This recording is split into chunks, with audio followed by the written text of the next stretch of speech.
wasiirka wasaaradda dhalinyarada iyo ciyaaraha Soomaaliland Boss Miller oo maanta soo gaaray gudaha magaalada Laascaanood ee xarunta gobolka Sool ayaa soo dhaweyn kadib waxa uu xariga ka jaray garoonkii kubadda kolayga ee magaalada Laascaanood oo muddo 30 sano ah kadib dib loo furay. Garoonkan ayaa waxa dayactir ku sameysay dawladda hoose ee degmada Laascaanood isagoona loogu magac daray Garaad Cabdiqani Garaad Cali oo kamid ah haldoorka gobolka Sool. Xariga jarka garoonkani waxa ka soo qayb galay wasiirka dhalinyarada iyo ciyaaraha Soomaaliland maamulka gobolka Sool iyo kan degmada Laascaanood. Ugu horeyntiina waxa halkaasi ka hadlay isuduwaha wasaaradda dhalinyarada iyo ciyaaraha Fuad Ahmed Cali. mudane wasiir ku soo dhawow garoonkii basketballka magaalada Laascaanood garoonka looguna magac daray Garaad Cabdiqani.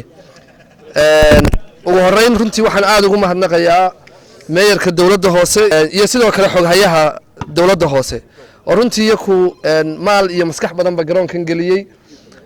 waana siyaasadda dhalinyarada iyo ciyaaraha in la dhiirigeliyo dhalinyaradu runtii waa siyaasadii aad nagu hagasay wasiir. sidoo kale wasiir waxaan u mahadnaqayaa barasaabka gobolka Sool oo isagoo hadiya habeen u heelan sidii dhalinyarada gobolka Sool la isku keeni lahaa loona midayn lahaa. maanta waxaan ka marxaati kacaynaa 30 sano ka bacdi kuwii dhisay ubadkoodii oo maanta dhalinyarada madaxda gobolka Sool ugu horeeyo barasaabku ugu horeeyo meeyarku ugu horeeyo xoghayaha dawladda hoose inay iyagu fikirkan isku darteen inay dib u yagleelaan. xogayaha dawladda hoose maayarka degmada Laascaanood iyo gudoomiyaha gobolka Sool iyagoona ku dheeraaday ahmiyadda uu garoonkan u leeyahay bulshada magaalada Laascaanood ee xarunta gobolka Sool. maanta tahay 31 bishii tobnaad maalintii u dambeysay bishii Oktoobar 2019 waxa halkan lagu soo booqday wasiirka wasaaradda ciyaaraha iyo dhalinyarada.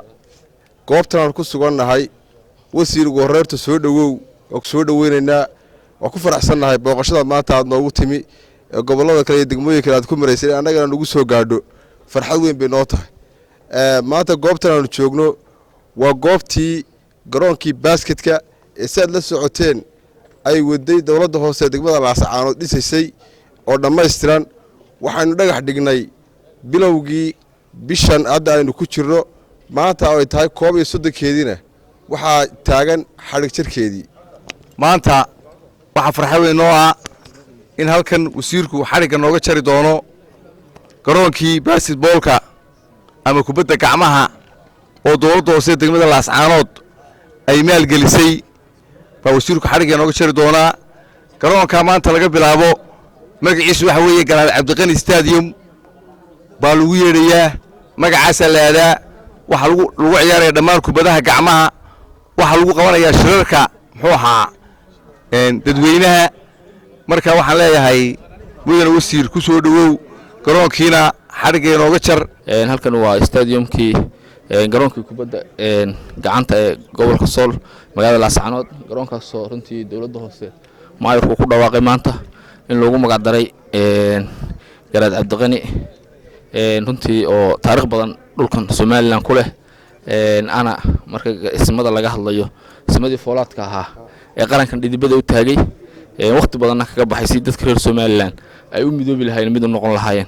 oo ma ilna dawladda hoose runtii wax qabad muuqday muujisay waxyaabo kale oo far badanna dawladda hoose soo wadaa. dadka waxaan leeyahay degmada Laascaanood ku nool walwada aragtaane cashuurta bixiya dawladda hoose insan gobolada kale oo la tartano iyo caasimadaha kale la garab istaaga runtii markaas aan la xisaabtami karnaa ay wax nagu soo celin karaan. runtii mudane wasiir aminta gaaban ku soo dhawow. dhankooda iyaguna waxa soo dhaweeyay garoonkan qaar ka mid ah waxgaradka magaalada Laascaanood. mar labaadka waxa soo dhaweynayaa cid kasta oo gobolkan wax u qabanaysa oo horumar waxaanu cagta saaray wadadii horumarka iyo nabadda. waxaanuna ka soo horjeednaa cid kasta oo nabadayada iyo horumarka iyaga cadow ku ah.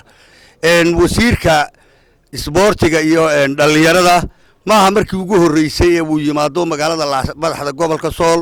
waxaan maqlaa miidiyaha ka maqlaa qoliyo mucaaradada u badan xisbiyada oo yiraahdo wasaaradda musuqmaasuq baa fadhiya kana fadhiya dhinaca Hargeysa. waxaan u aqaanaa ninkii la magaa inuu yahay ninka gobolada bari la arko inuu wax u qabanayo. ugu dambeyntiina waxa halkaasi ka hadlay wasiirka wasaaradda dhalinyarada iyo ciyaaraha Soomaaliland Boss Miller. aad iyo aad bay farxad noogu tahay inaanu wada qaadano annagiyo madaxda gobolka Sool oo heer degmiyo heer gobol isku aan wada fulino siyaasadii madaxweynaha jamhuuriyadda Soomaaliland Mudane Biixi Cabdi oo ahayd kor u qaadista dhalinyarada ciyaaraha.